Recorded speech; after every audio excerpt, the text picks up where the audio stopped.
Sorry for the delay, folks. I was not happy with my recording quality, so I had to put on the brakes and do my research, put together something with the pieces of material I had lying around. I don't have the money to actually go and buy some fancy equipment, so with a bit of research I got myself a Steadicam and practiced, and now this morning we're going to go do a little walk around the second flat. My camera is swaying a little bit, but hopefully it won't be too bad. First it's to have a look in the in-house.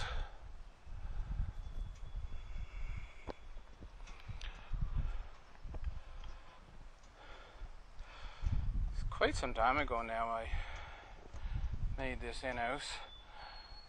I have it on a layer of sand. I don't remember how deep the sand is. Put a concrete pad on top. It's made with reclaimed lumber and wrapped in tar paper. Some of the tar paper's tearing away. I never did get the chance to get siding for it. This is actually the first door I've ever made. It's holding up well, but it's not the prettiest thing you've ever seen.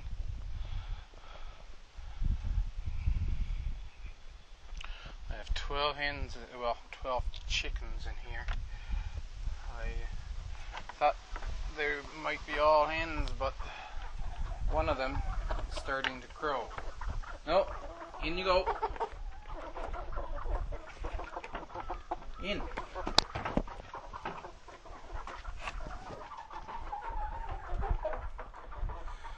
If you don't want to stay in, I wouldn't blame them. This guy here, I think, is the rooster. I have one other possibility. He was crowing yesterday, and when I opened the door, of course, he stopped, so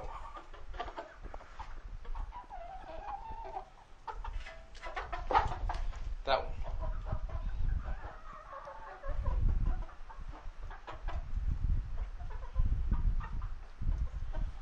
One of those two were crowing. I made this 16 by 16, I believe it is. And then I have the one pen that's made for 12 hens. I am going to extend this pen now across here.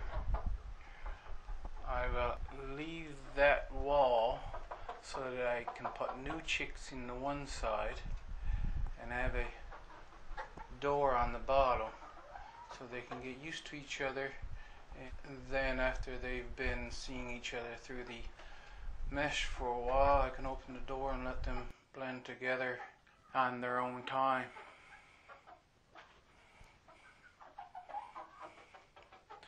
Since I have a rooster, this is my brooder box, which will also become my incubator when the rooster starts doing his job. Now we can start out. The root cellar, it's a very good root cellar. I cleaned up the floor a couple of years ago. I replaced both doors and it works very well. I replaced the insulation in the ceiling.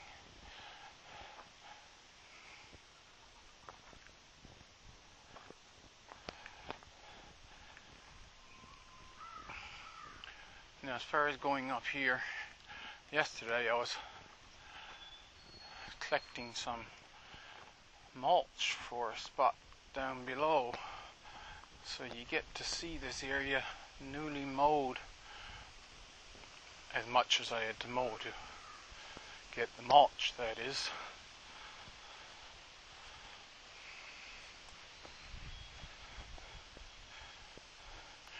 There's a couple old vehicles. The neighbor wants to get a metal saw and cut them up, and we go halves on the money we get from selling the steel to the recyclers. There's a rose bush of some sort here. I don't know what kind. This is one of the first damson trees. It's been there a long time. It's not growing well. I think I see a second one in right there.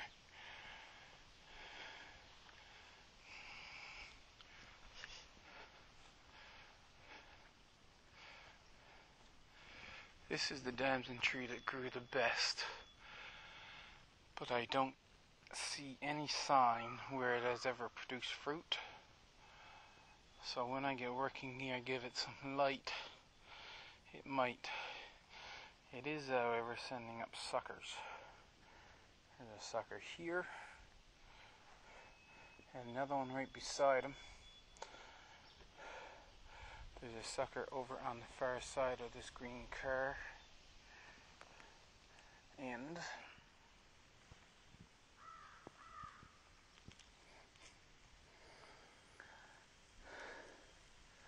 soil is nice. It's a little bit on the sandy side, but for the most part, it's good soil and it's deep.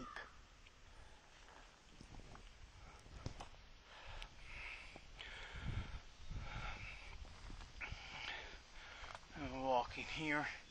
There are quite a few maples growing.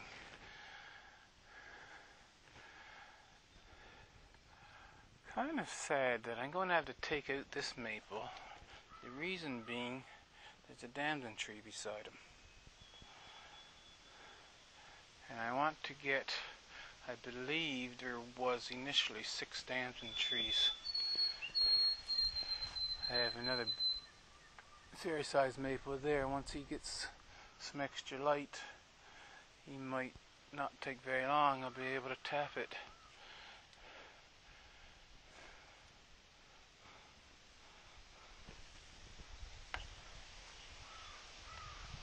So we'll go around. Most of the brush here is sheep laurel. There are some blueberries mixed in among.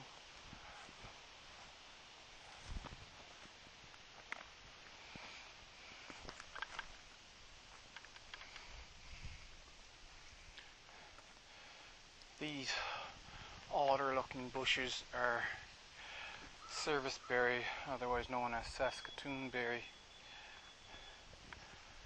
Quite a few of those on the property.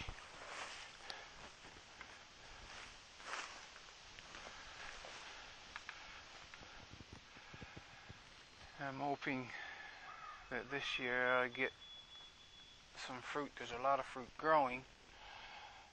There's also a fungus that wraps around. So here's another damson tree.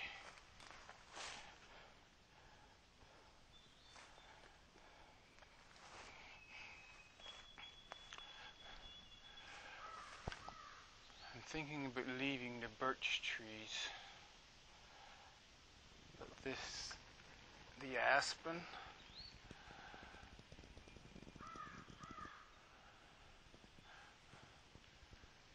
I'm going to cut them all.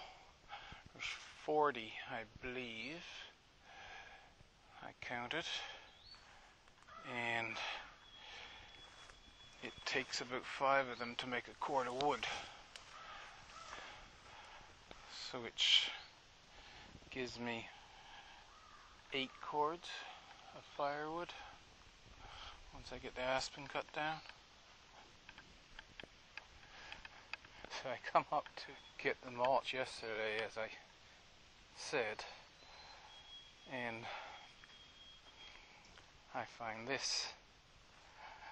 So the guy down the street that brought me leaves before, he had brought some more and dropped them off right there. So that was nice.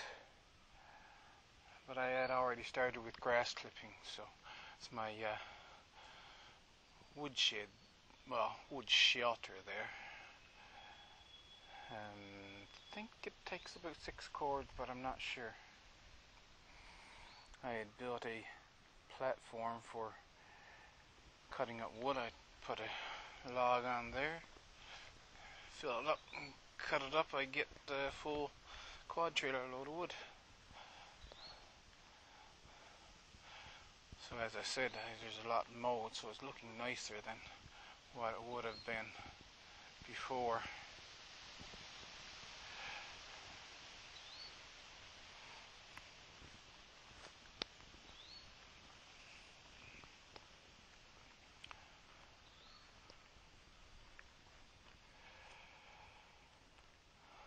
Cherries. I cut down some fair sized pin cherry or common cherry, and it's growing up a slew of little shoots around it, which may be a good thing because little thin pliable shoots like that can come in handy for what's the word I'm looking for? The fencing. I'll think of it at some point. Oh, speaking of which, this little guy here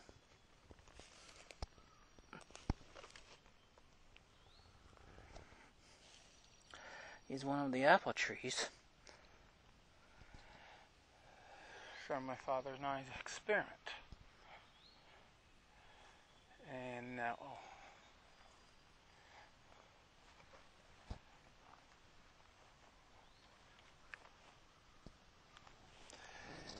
here's another one.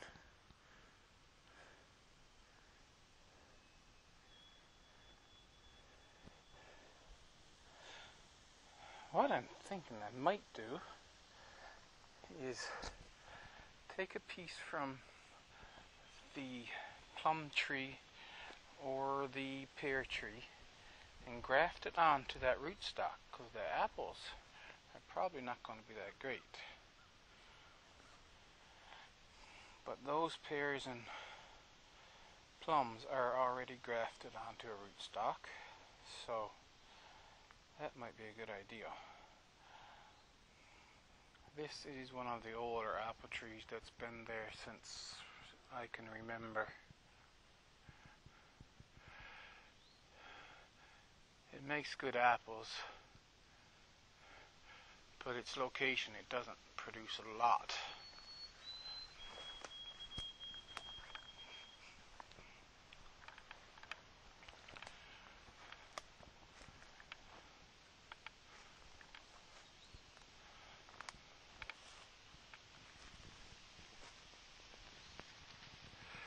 It didn't have a lot of blossoms like the other apple trees down below did.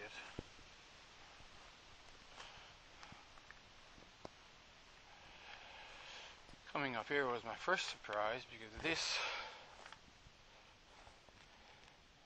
is one of the apple trees.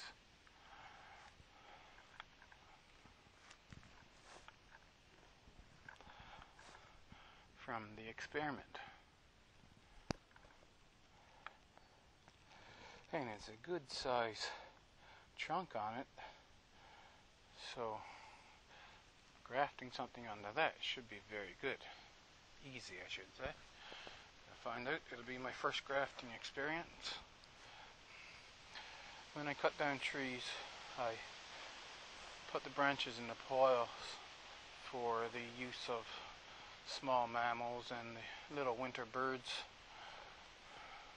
I don't burn things unless I have to. If I had access to a chipper, I might chip that stuff for mulch, but I don't have access, so we're walking into a forest now.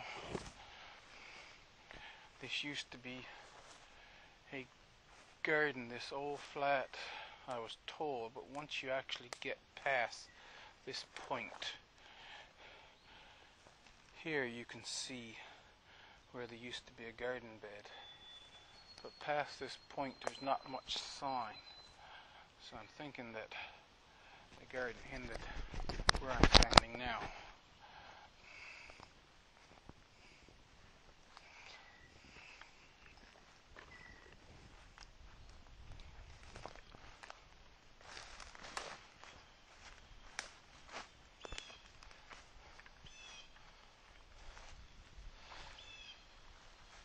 is, however, a forest that grew up initially fairly thickly and then naturally weeded itself out to be a little thinner. There are many dead poles that I have to take away.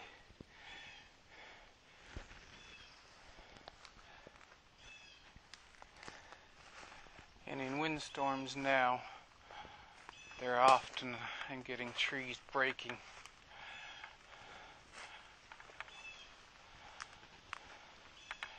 That's why that other pile was there. There was a very large tree that broke off in a windstorm.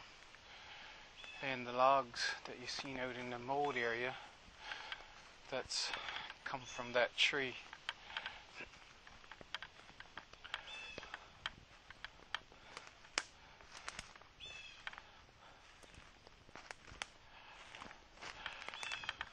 So over here, this is a newly broken tree. Came down, there's still green on top. That's where he broke.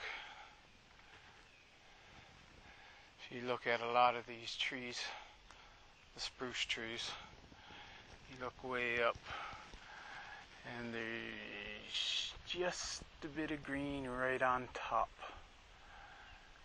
So there's not really a lot of life in them. And if the wind gets a hold of them, it just snaps them now. We can have some fairly strong windstorms around here. So that's the flat here.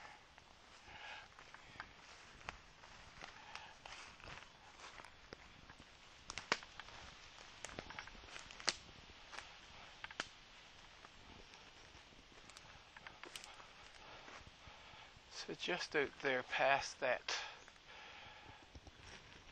tall spruce tree right there, just the other side, is the cabin road, which will end my gardening. And so the fence, the living fence I want to make, I might make right in line with that spruce tree if the wind don't take it out.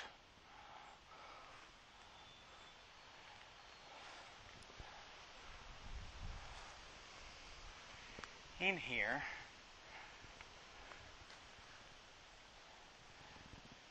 it'll be years before I get to actually putting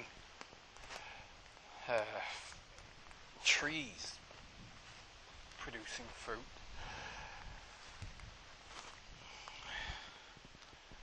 If I come across some vines or some understory perennial, I might put them in here. The other thing I would really like to learn is growing mushrooms. I might be able to do that in here.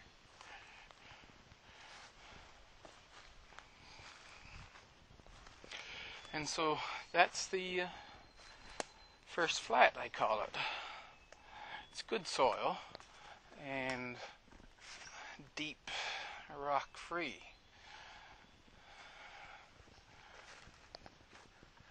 I hope you like that, and I'm going to see you in the next video.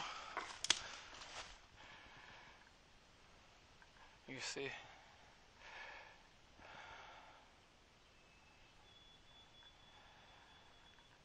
And for now, this is Jotham saying live green and be nature. Have a good day.